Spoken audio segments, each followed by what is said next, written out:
Então, é, esse foi um projeto que ele foi formulado já há alguns anos, era um desejo meu de inserir a educação jurídica dentro do ensino superior e tive a oportunidade de me unir, né, junto a um coletivo de advogados que também tinha essa necessidade de educar o ensino superior, porque a formação acadêmica, ela também perpassa a formação jurídica.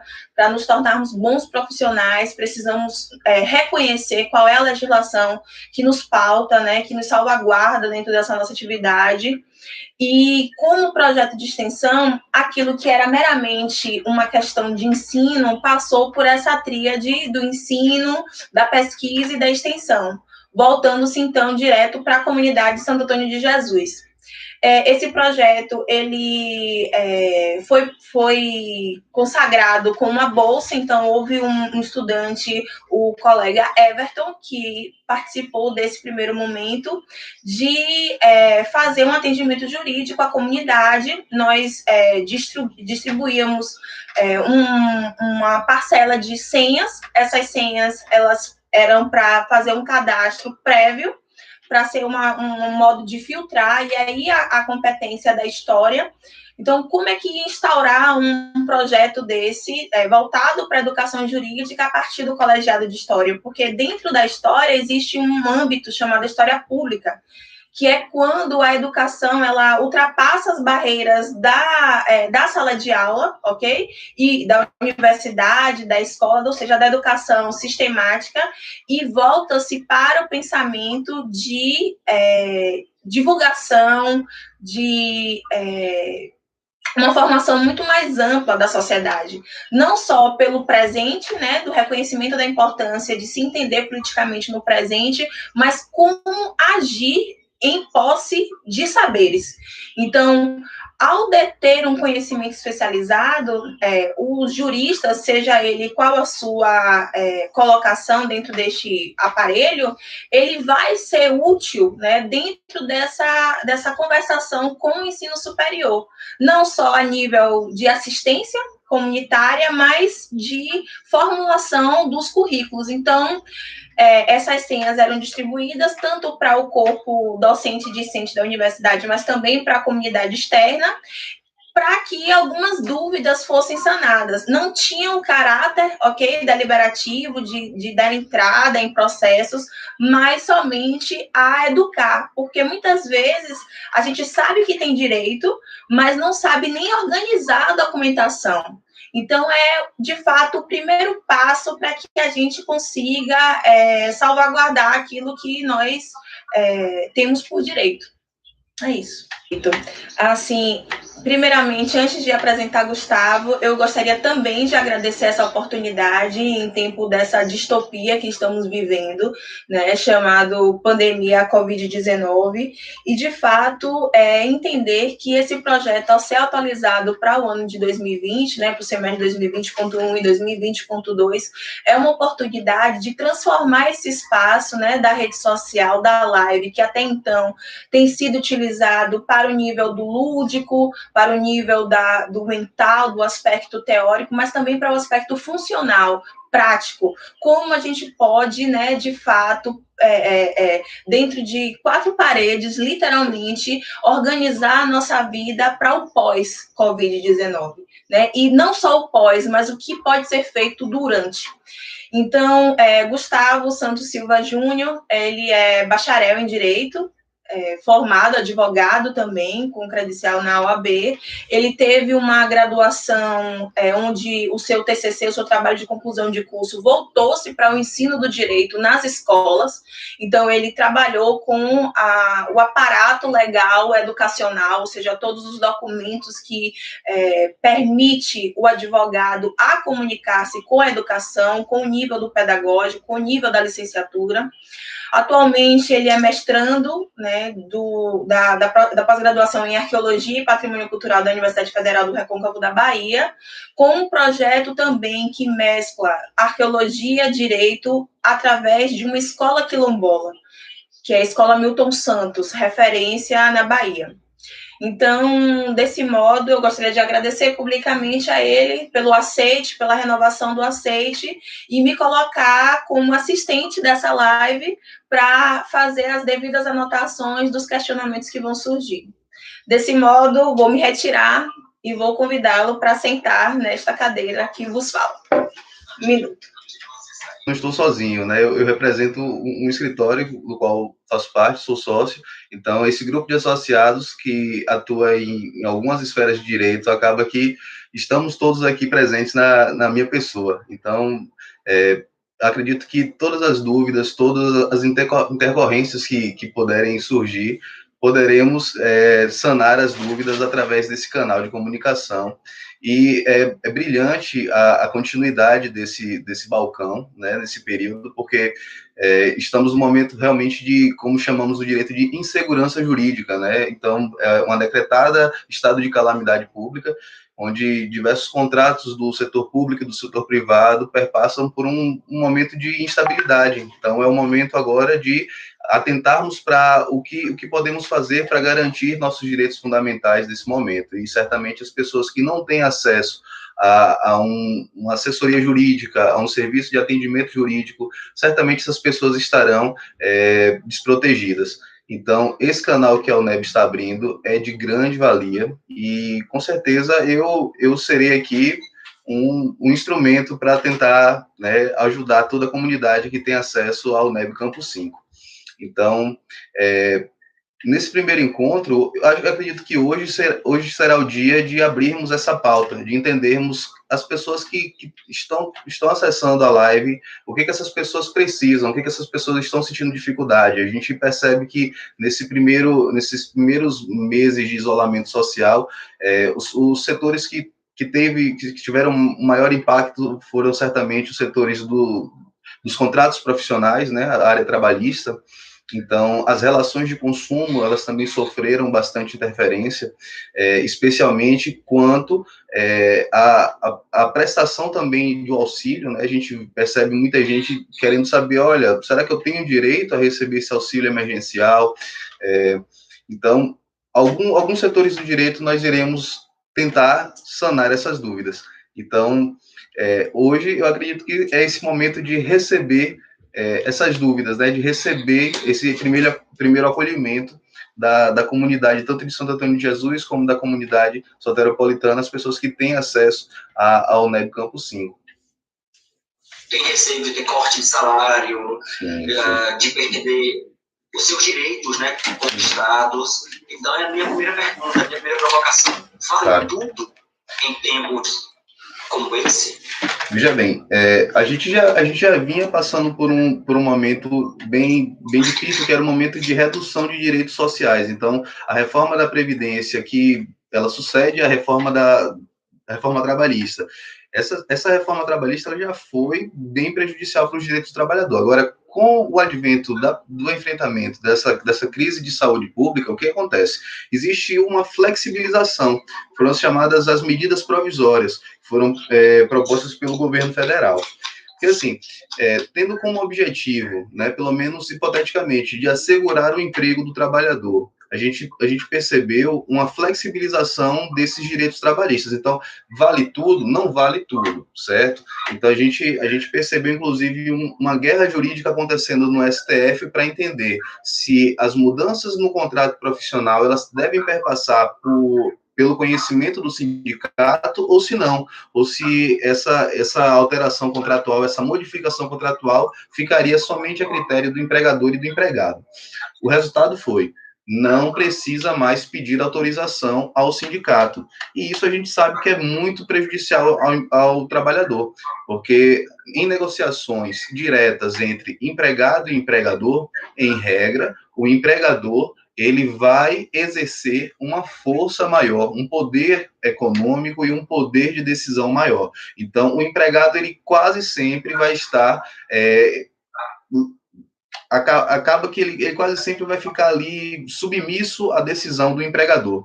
E nessa relação, a gente tem algumas exceções, que são aqueles empregados que têm uma super especialização, que somente ele exerce aquela função.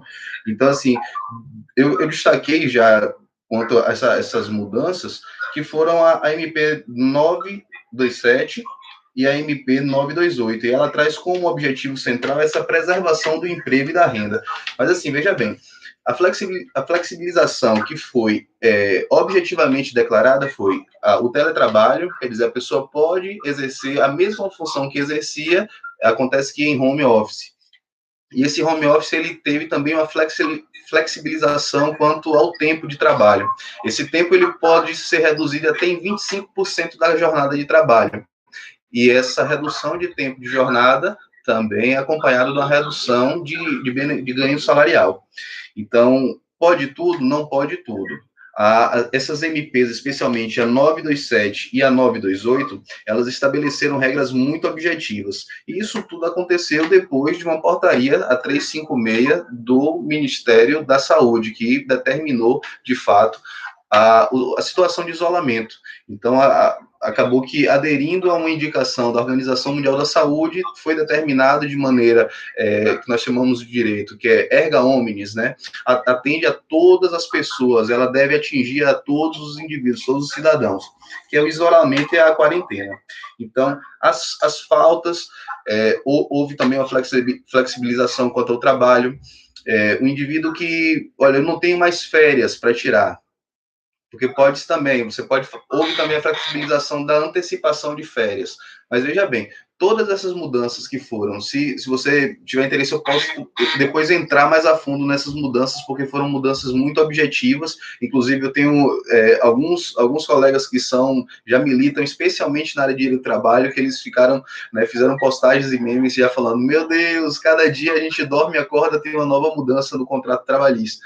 Mas o que aconteceu foi, a gente percebeu um intuito do governo federal, desse Ministério da Economia, de tentar amparar o setor comercial, o setor da indústria, de proteger para que não haja demissões em massa, mas o que acontece em regra, o que está acontecendo em regra é uma flexibilização no sentido de reduzir direitos sociais. Então, o empregado hoje tem sua carteira assinada, ele imediatamente não tem acesso ao auxílio emergencial. Se ele recebe o salário dele e o empregador falou, olha, a gente está com as atividades suspensas, eu não tenho como te pagar, ele imediatamente deve procurar o sindicato que o ampara. Se não houver cobertura sindical, ele deve procurar o Ministério Público do Trabalho. Imediatamente. Ele tem que assegurar o direito de receber o mínimo existencial. Por quê? Porque a redução que houve legalmente, em lei, foi de até 25% do valor salarial, certo? Então, em tempos de Covid-19, não vale tudo, certo? Alguns direitos ainda foram preservados e de maneira inegociável. Não existe possibilidade de flexibilizar determinados direitos. Sobre o home office, né, que a gente está desenvolvendo, sim, inclusive agora, né, há uma queixa muito grande de parte dos trabalhadores que estão continuando com as suas atividades, mas num trabalho remoto em casa, do número maior de horas de trabalho, né? Alguns profissionais têm dito que o trabalho tem ido além daquele trabalho em horário comercial, porque, como está em casa, as demandas vão chegando, né? Sim. Independente do dia e do horário, né? Uma prova disso foi a matrícula web, que começou na semana passada, e o primeiro dia da matrícula web foi no dia 21 de abril, que era o feriado, né? Sim. E os setores tiveram que funcionar em pleno feriado. Como fazer em relação a isso, né? Porque você agora reportou um caso de redução do trabalho em home office. Isso. Mas em muitos casos o que a gente ouve é um aumento desse trabalho, né? Isso. Há como ter um controle disso, ou o próprio funcionário, o próprio servidor que tem que fazer esse controle? Veja bem, o home office ele já existia, a gente já tinha, né, um crescimento, especialmente em grandes metrópoles né, da exploração desse trabalho em casa. Acontece que agora, onde a gente percebe que existe a obrigatoriedade, o que fez? O mercado ele não estava preparado para isso, então trouxe para essa realidade aqueles métodos que já eram bem-sucedidos na realidade do home office. De que maneira que acontece? O indivíduo, quando ele inicia a atividade profissional dentro do lar, ele deve ter ou uma métrica, que é uma equação de produtividade, né? Então, geralmente a pessoa, olha, eu trabalho em captação de clientes, então eu tenho uma meta a ser alcançada diariamente. Quanto a isso, ele pode flexibilizar esse horário dele. Olha, eu comecei a trabalhar às 7 horas, mas nas 10 horas da manhã, eu tive a necessidade de deixar de trabalhar para atender uma necessidade de um filho, de um idoso que mora comigo, e aí deixei de trabalhar para atender essa necessidade. Acontece que essas pessoas que têm essa meta de produtividade fica algo mais objetivo, fica algo mais claro. As pessoas que não têm essa meta de alcançar um objetivo, ela simplesmente ela tem uma meta não tem uma meta específica de determinada função. Essa pessoa, ela tem um ponto a ser encontrado. Ela pode bater ponto. E esse ponto, ele é alcançável através de aplicativos. A gente tem alguns aplicativos, eu não vou saber dizer o nome exatamente, porque isso me surgiu no nosso último encontro de uma comissão da OAB, que foi expressado alguns aplicativos que servem desse sentido. O indivíduo, enquanto ele estiver logado, ele está online, então ele está trabalhando. Percebe-se que ele está ativo e disponível para o exercício profissional.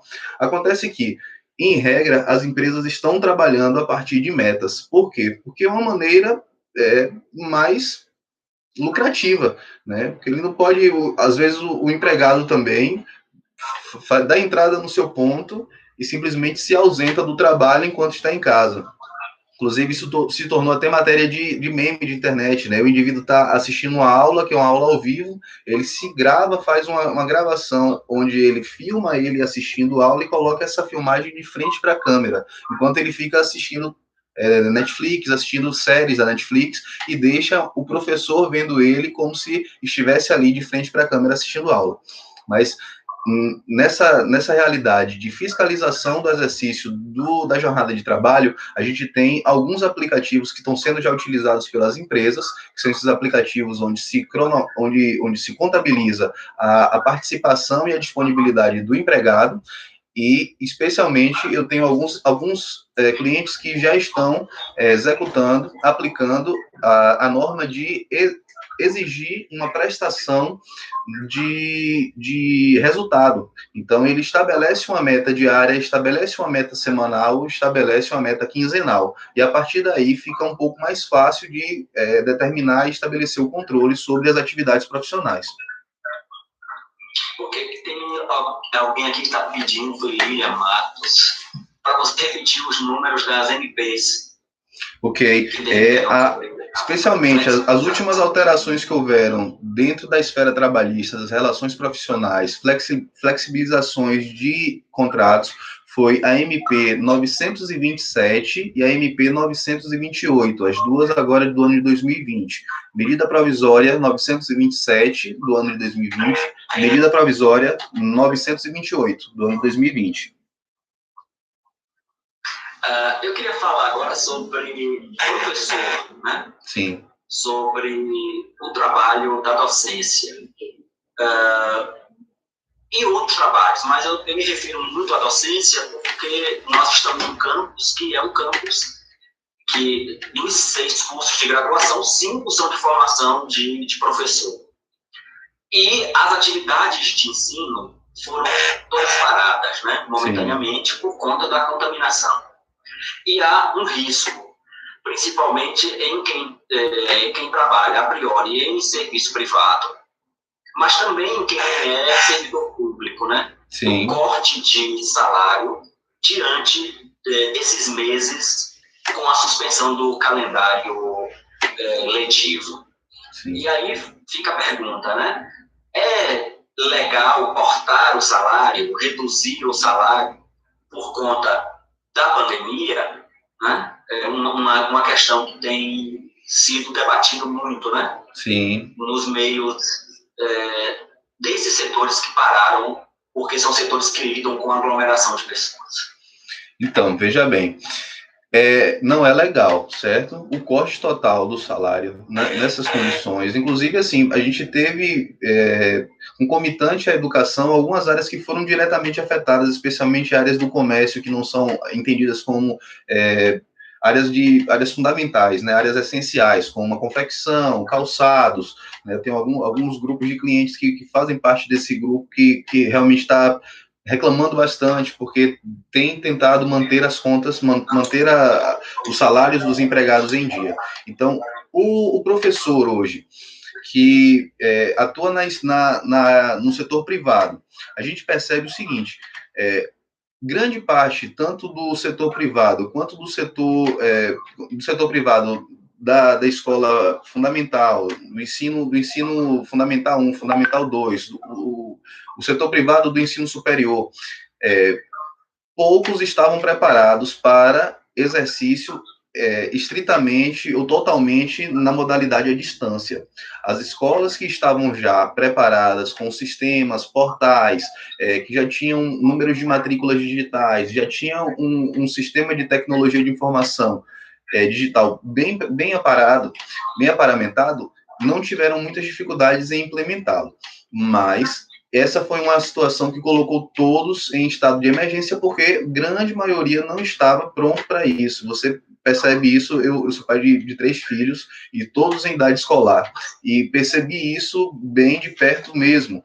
E o que acontece é o seguinte, o professor, ele ainda assim, com vínculo ativo, esse vínculo profissional ativo, ele não pode aceitar receber menos do que 75% do valor salarial dele, certo? Porque a flexibilização, inclusive havia a possibilidade na MP 927, na medida provisória, de suspensão do contrato de trabalho. Então, nesse período de afastamento, a gente suspende o contrato de trabalho, posterior a isso, a gente regressa o contrato como se nada houvesse e retoma o tempo de contagem do exercício profissional. Entretanto, a medida provisória 928, ela revoga essa possibilidade de suspensão. Então, essa é uma questão fundamental, entender que o empregador ele não pode fazer isso. Inclusive, houve uma indicação agora do PROCON da Bahia e do Ministério Público da Bahia para redução de cobrança. Quer dizer, a escola que não está conseguindo exercer atividade nem na modalidade EAD, porque tem escolas que estão encontrando dificuldades, algumas escolas estão passando atividades xerocadas, os pais vão buscar pessoalmente e trazem para casa. Algumas escolas não estão nem fazendo isso. Então, a indicação do PROCON, que é o órgão de fiscalização da relação de consumo, e do Ministério Público da Bahia, é que acontece o seguinte, uma possibilidade de redução dessa cobrança. Então, se existe a possibilidade de redução dessa cobrança somente agora, no final do mês de abril, esses meses que não tiveram aula, que não houve aula, de março, o teor do mês de abril, as cobranças permaneceram. Quer dizer, a escola não estava acontecendo aula presencial, mas a cobrança dos pais, dos alunos, continuava a ocorrer. Então, dentro dessa realidade, não existe justificativa razoável para cortar o salário dos professores. Se o professor está experimentando uma situação como essa, ele deve oficialmente comunicar à escola, né, informar a escola de que essa situação está ilegal e, assim permanecendo, ele deve procurar o Ministério Público, o sindicato, no caso a PLB, o Sindicato dos Professores, e buscar uma consultoria jurídica, porque é nesse momento que o escritório de advocacia faz o papel de mediação. Ele vai chamar essa escola e vai mostrar à escola que o panorama, mesmo estando em grande dificuldade, não pode haver a suspensão completa do valor do pagamento, entendendo que todos estão compartilhando das mesmas dificuldades, alguns mais, outros menos, mas não pode haver a cobrança total, né, a isenção total do pagamento, né, a exclusão total do pagamento, isso é impossível.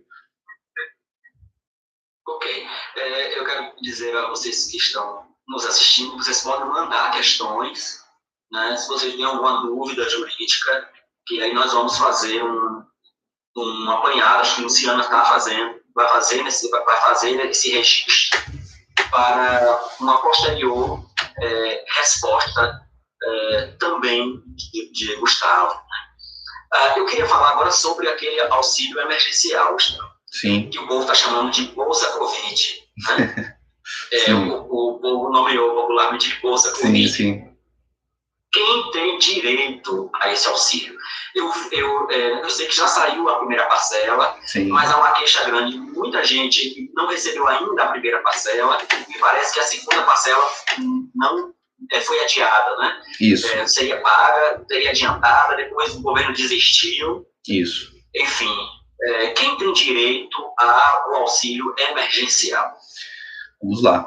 O auxílio emergencial, ele é um benefício social de caráter emergencial e provisório, né? Tem o tempo de duração de 3 meses, e ele surge através de uma lei federal, que é a lei número 13.982, do ano de 2020, desse ano, né? Ela foi promulgada no dia 2 de abril, e a partir dessa lei federal houve a regulamentação da lei com um decreto, que é o decreto número 10.316. Foi promulgado no dia 7 de abril. Esse é um número importante, porque toda a ordem é essencial, fundamental para a melhor compreensão desse benefício está dentro desse decreto.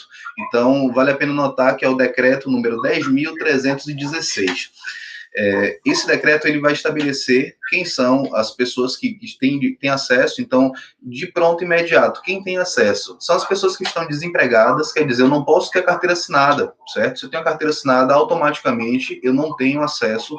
Aí, porque assim, depois da reforma trabalhista, a gente teve alguns novos modelos do contrato trabalhista. Então, algumas relações profissionais, elas passaram a ser expressadas e exercidas, pactuadas de maneira mais flexível. Então, você teve profissionais que atuavam 3 vezes na semana, não tinham o valor de um salário fechado, recebiam um valor que era uma fração de salário, mas ainda assim permanecia um vínculo profissional ali registrado em carteira. Se você possui registro em carteira, você não tem acesso o benefício do auxílio emergencial. Então, primeiro, a pessoa tem que estar desempregada.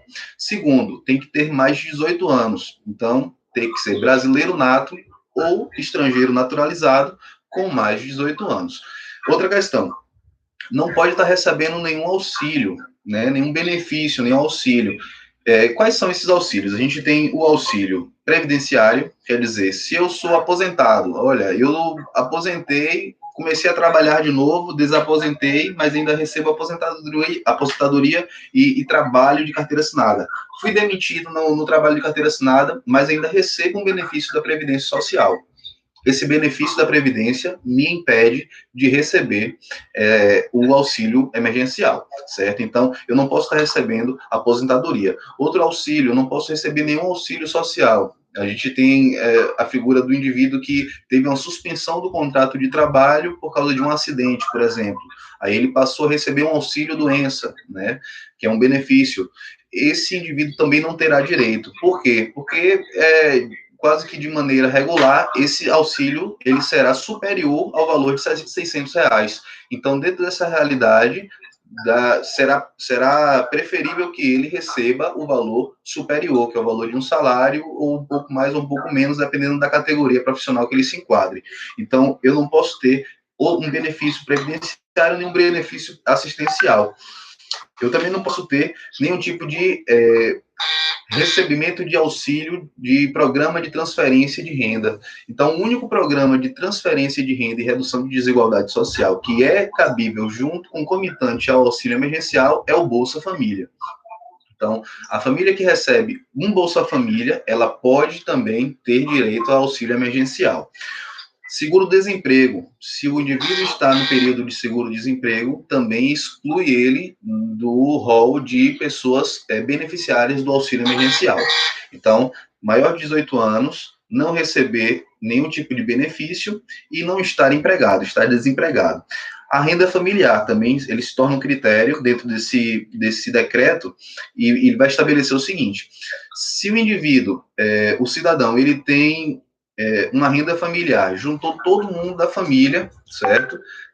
Eu trabalho minha esposa e minha filha, que também é de maior e também exerce uma profissão. Todos nós trabalhamos de maneira autônoma, e quando junta, se soma todas as rendas, quando se somam todas as rendas, o que acontece é que, em regra, não pode ser superior ao valor de 3 salários mínimos. Então, essa renda familiar, ela não pode ser superior ao valor de R$ 3.135. Também tem um coeficiente que é calculado da renda familiar, que é renda per capita. Por exemplo, se eu tenho essa mesma família de três integrantes, né? Eu, minha esposa trabalho, minha filha de maior também trabalha, com maioridade trabalha, estamos todos passando por dificuldade porque éramos autônomos.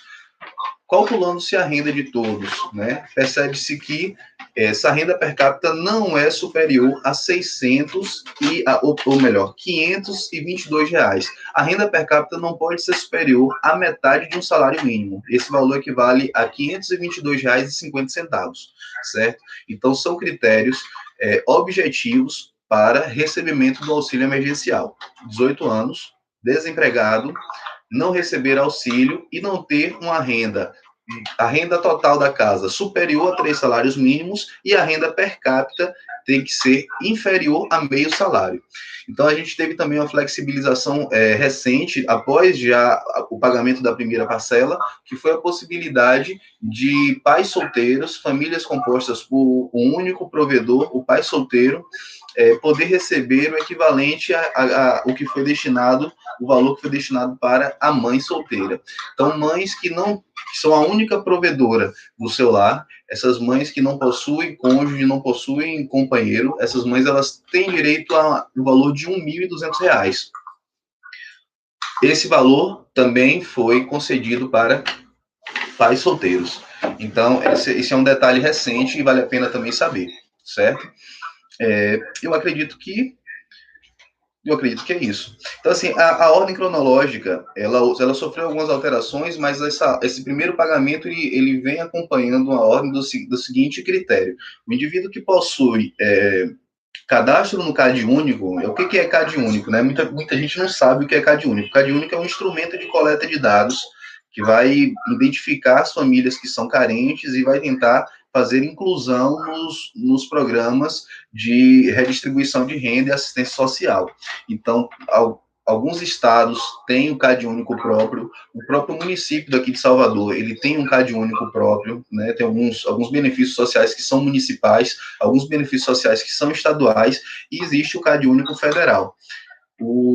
A família que já possui cadastro no CAD único, ela teve ordem prioritária nesse cronograma de pagamentos. Então, estava se discutindo agora, a gente está num período agora que está pagando para autônomos, desempregados que não fazem parte desse grupo, que tem registro no CAD único, e agora vai chegar o momento do pagamento para aqueles que não possuem também conta na Caixa Econômica, que vão receber através de um aplicativo chamado Caixa Tem.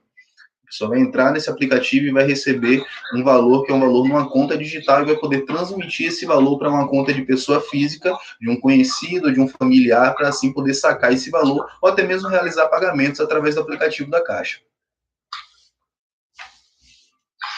Ô, Gustavo, tem uma pergunta aqui, eu acho que é sobre o assunto anterior. Sim. E é assim, hipoteticamente, se o prefeito suspender o pagamento dos trabalhadores por contrato, ele está agindo de forma legal? Eu acho que a gente precisaria de maiores informações, né?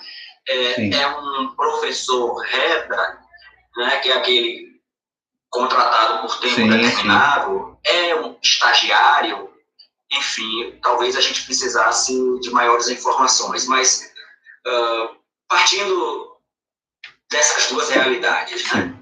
Se é um professor contratado, não é um professor efetivo, é um contratado, ele pode ter o salário suspenso por conta da pandemia? Veja bem, algumas categorias profissionais, elas, a partir de convenções internacionais e de convenções coletivas nacionais, elas gozam de alguma flexibilidade que ela extrapola a ordem geral, né, essa ordem geral. Então, deve-se entender qual é a área profissional de atuação, mas de pronto, o que a gente consegue extrair daí? É uma relação de terceirização, não é um indivíduo que tem um vínculo direto, né, com o exercício profissional dessa administração pública, mas, como eu havia falado com você, essas medidas provisórias, elas foram tanto para o setor público quanto o setor privado, certo? Então, dentro dessa realidade, o Estado, a administração pública direta, como provedor desse cargo, ele deve informar...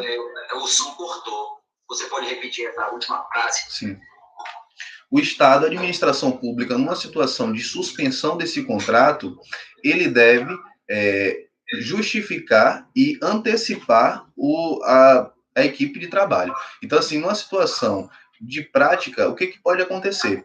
Esse indivíduo, ele está sentindo que, olha, já tenho 2 meses sem receber aí, o Estado está com as atividades no meu setor estão suspensas e eu estou sendo prejudicado porque não estou recebendo. Inclusive, está correndo o tempo desse contrato que tem tempo limitado e logo mais vai ser rescindido. O que ele pode fazer? Ele deve abrir um protocolo direto com a administração pública. Qual é o setor mantenedor dessa relação de contratação?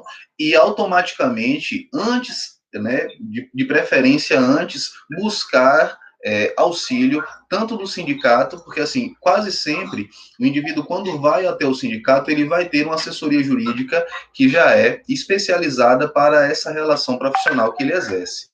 Então, a gente percebe que é uma realidade, né? Eu sou natural de Jequié, e eu percebo amigos que estão sofrendo com essa situação olha, eu sou terceirizado e percebo que já tem um atraso. Desde quando a gente está afastado das atividades, eu estou em atraso. Acontece que o Estado, ele vai ter a obrigação, através dessa empresa terceirizada, de pagar todo o saldo que está em atraso. Esse valor não é desconsiderado, esse valor é devido. Então, mesmo não estando em exercício profissional, ele deve cobrar esse valor através de um meio de comunicação oficial e registrar essa insatisfação. Isso não pode se estender, é inaceitável. Ok. E em relação a um contrato de estudante, né? Que também há uma modalidade de contrato em que os estudantes com matrícula, eles também têm direito a atuar em escolas de alguns municípios, né? E alguns assumem classe, outros ficam como ajudantes de classe, outros acompanham estudantes com múltiplas deficiências, né? Sim, ou seja, o ajudante mesmo do professor, né? Uhum. Me parece que esses estudantes professores, também tiveram o contrato suspenso, né? Sim. E eu acho que também foi uma outra pergunta que surgiu na época, né? É possível mesmo suspender esse contrato e depois retomar o contrato, né? Junto com a suspensão das aulas? É algo legal?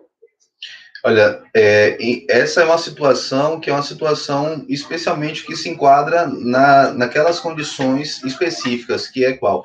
Quando é uma condição para o recebimento, a prestação do serviço. Quer dizer, a atividade dele, a atividade fim dessa categoria profissional é o monitoramento, a tutoria, né, o auxílio em sala de aula para alunos especiais. Dentro dessa realidade, deve-se ater a como foi a formulação contratual. Essa formulação contratual, ela, em regra, vai ter uma cláusula que vai especificar uma situação de descumprimento, né, mas assim, no caso do Covid-19, a gente vai ter algumas especialidades, algumas especificidades. Eu acredito que é fundamental compreender o contrato, certo? De pronto. Olha, tô sofrendo porque deixei de receber minha única atividade profissional, eu não tenho outra forma de me manter e tô sem receber porque atuava em sala de aula, tinha um contrato de monitoria ou de assistência em sala de aula.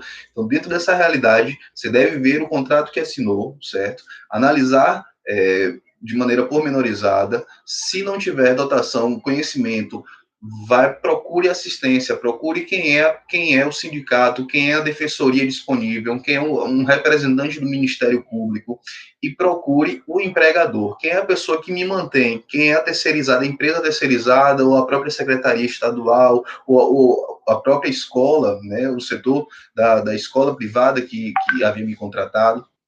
Por quê? Porque cada contrato, né, a gente faz parte de um pactação servanda, quer dizer, eu posso contratar, eu tenho uma livre contratação, contanto que não extrapole a esfera dos direitos intransponíveis, daqueles direitos fundamentais que não devem ser extrapolados, certo? Mas, dentro da realidade, a grosso modo pensando, a gente tem que entender o seguinte: se você tinha um vínculo que era um vínculo de relação jurídica limitada, eu não